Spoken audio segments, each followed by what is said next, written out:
नमस्कार विद्यार्थी मित्रांनो, आजचा आपला मुद्दा आहे harmful micro organisms. Harmful microorganisms are those who causes different kinds of diseases in living organisms. They also causes damage to our things and they carry out the process of wear and tear of our things, and so they are called as harmful microbes.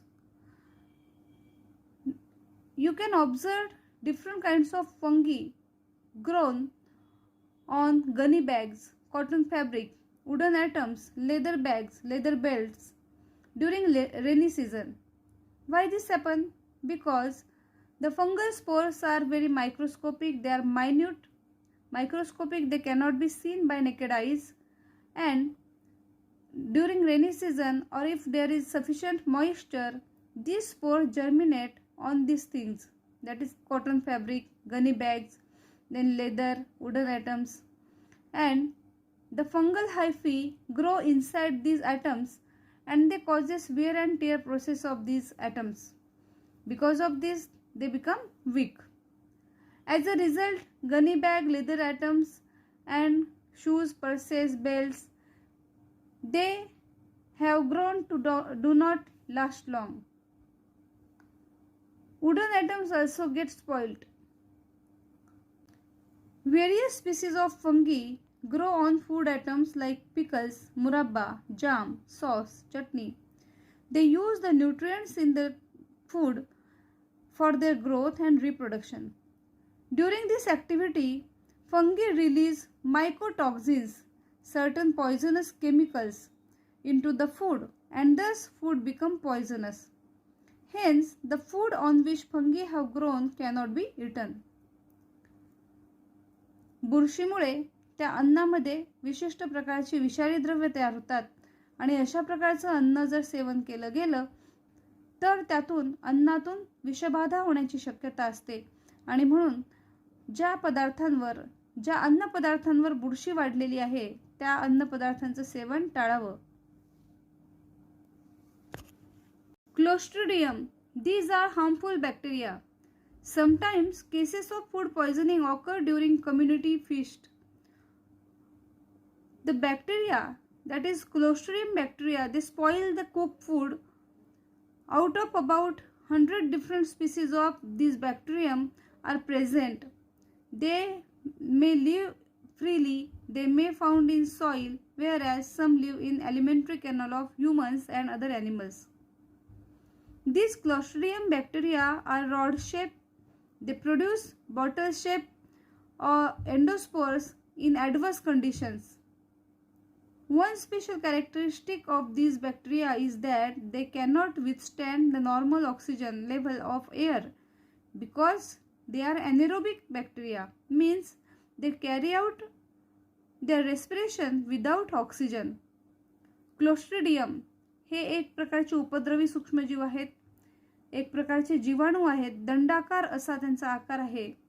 ज्यावेळेस अन्न शिजवलं जातं आणि ते जर योग्य त्या परिस्थितीमध्ये योग्य स्थितीमध्ये साठवलं गेलं नाही, त्याची साठवणूक चांगल्या पद्धतीने केली गेली नाही, तर अशा वेळेस अन्नामध्ये क्लोस्ट्रिडियम बॅक्टेरिया वाढीस लागतात. हे क्लोस्ट्रिडियम बॅक्टेरिया जे आहेत हे बॅक्टेरिया त्यामध्ये अन्नाचा वापर करून त्या ठिकाणी विषारी द्रव्यांची निर्मिती करतात आणि मोठ्या प्रमाणावर ज्या ठिकाणी अन्न पदार्थ तयार केलेले असतात अशा ठिकाणी या क्लोस्ट्रिडियम बॅक्टेरियामुळे अन्नातून विषबाधा म्हणजे फूड पॉयझनिंग होण्याची शक्यता जास्त असते. This bacteria are present in human or alimentary canals of humans or other animals. हे जे बॅक्टेरिया आहेत हे जमिनीमध्ये असतात किंवा मुक्त अवस्थेत सुद्धा आढळतात किंवा मानव आणि इतर प्राण्यांच्या अन्न नलिकेमध्ये सुद्धा अन्न मार्गामध्ये सुद्धा हे बॅक्टेरिया आपल्याला आढळतात. During adverse condition this bacteria produce endospores. Adverse condition म्हणजे त्यांना अनुकूल नसेल अशा प्रतिकूल परिस्थितीमध्ये, मग प्रतिकूल परिस्थितीमध्ये क्लोस्ट्रिडियम बॅक्टेरिया हे एंडोस्पोर तयार करतात आणि त्यामुळे सुद्धा त्यांची प्रजाती टिकून राहण्यास मदत होते. Other harmful microorganisms. Other kinds of microorganisms like bacteria, viruses, protozoa and fungi are also responsible for different diseases that affect humans. वेगवेगळ्या प्रकारचे जीवाणू, विषाणू, प्रोटोझोआ म्हणजे आदिजीव, बुरशी हे जे आहेत यांच्यापासून अनेक वेगवेगळ्या प्रकारचे रोग मानवामध्ये होत असतात. You have learnt about viruses which are smaller than bacteria and can grow and reproduce only in living things. Let us see how they are harmful to us. Viruses म्हणजे विषाणूंचा यापूर्वी इयत्ता 8वी मध्येच आपण अभ्यास केलेला आहे. व्हायरसेस म्हणजे विषाणू हे काय आहेत? सजीव आणि निर्जीव यांच्या सीमारेषेवर आढळणारे ते प्राणी आहेत. सजीव आणि निर्जीव यांच्या सीमारेषेवर आढळणारे असे हे सूक्ष्मजीव आहेत. त्यामुळे त्यांचा समावेश सजीवांमध्येही होत नाही आणि निर्जीवांमध्येही होत नाही. कारण एखाद्या शरीराबाहेर ते निर्जीवासारखे राहतात, परंतु एखाद्याच्या शरीरात शिरल्यानंतर मात्र ते सजीव म्हणून त्यांचे गुणधर्म दाखवतात. They can reproduce. ते स्वतःसारखेच त्यांचे रेप्लिका तयार करतात. त्यांची संख्या वाढते आणि म्हणून ते सजीव गुणधर्म दाखवतात असं म्हटलं जातं. या ठिकाणी काही माहिती दिलेली आहे. It was believed that meat gets spoiled due to some bacteria of bacillus type, but the exact type of bacillus was not known. मीठ म्हणजे मांस जे आहे हे जर जास्त काळ राहिलं, योग्य त्या परिस्थितीमध्ये त्याची साठवणूक केली नाही तर काही बॅसिलस टाईप म्हणजे रॉड शेप बॅक्टेरियाच्या माध्यमातून ते खराब होत असतं. Van Ermengem proved that the anaerobic bacterium Clostridium botulinum is responsible for food poisoning. Van Ermengem यांनी काय दाखवलं की क्लोस्ट्रिडियम बोटुलिनम हा जो बॅक्टेरिया आहे या बॅक्टेरियामुळे फूड पॉइझनिंग होत असतं. Ida Bengtson obtained higher education in biochemistry at Chicago University. She conducted important research on the toxin responsible for gas gangrene. Gas gangrene जे आहे अत्यंत घातक असतं आणि त्याचा अभ्यास इडा बेंगस्टोन ह्या करत होत्या. Antitoxin useful for treating it. While she was doing research on the dreaded disease called typhus, she herself contracted the infection. Typhus या आजाराबद्दलचं रिसर्च करत असताना त्यांना स्वतःला टायफसची लागण झाली. But she overcame it and continued her research for this work. She was honored with the Typhus Medal in 1947.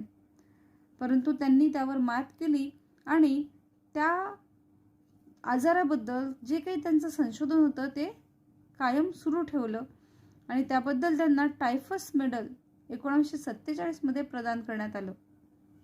Here a chart is given in our textbook. What is shown in the chart? Name of disease, pathogen, mode of infection and preventive measures. रोगाचं नाव, name of disease, AIDS. Pathogen, रोगकारक, virus. AIDS is caused by virus.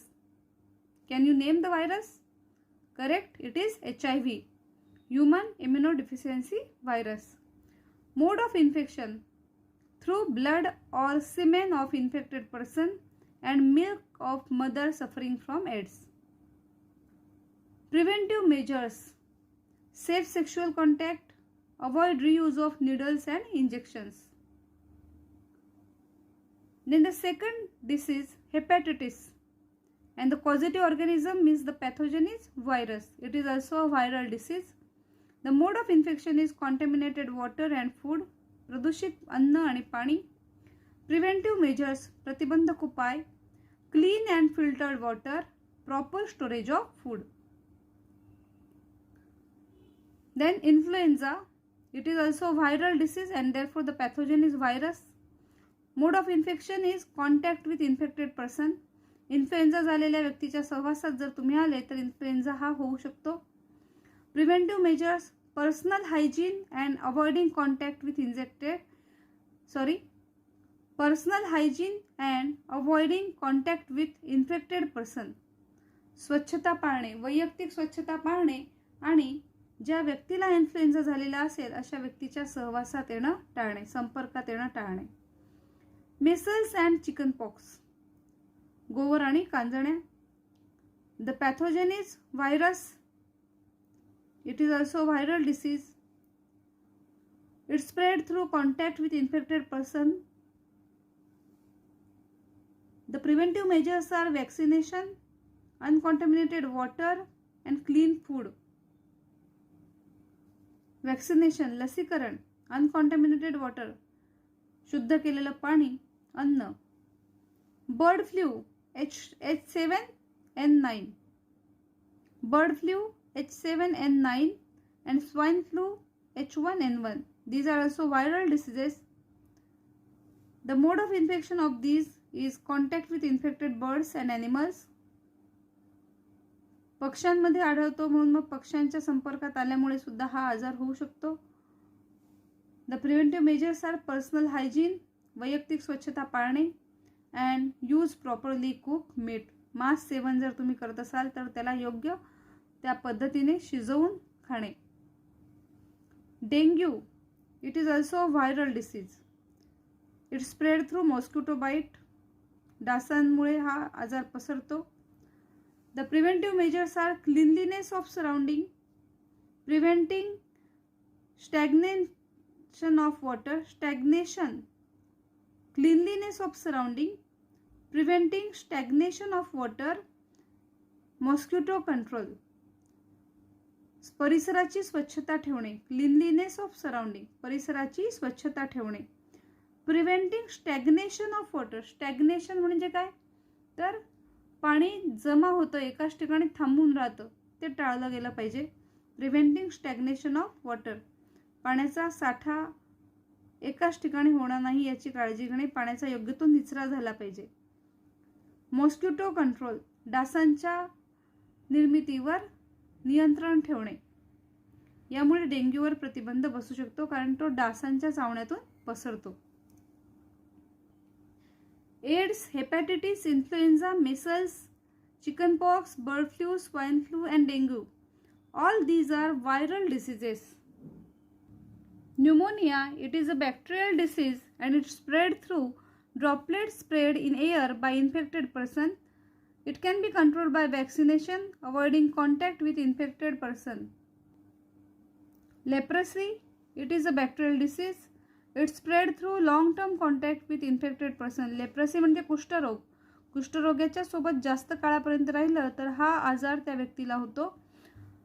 The preventive measures are avoiding contact with infected person and their belongings. ज्याला कुष्ठरोग झालेला आहे अशा व्यक्तीचा संपर्क टाळणे. Cholera, it is also a bacterial disease.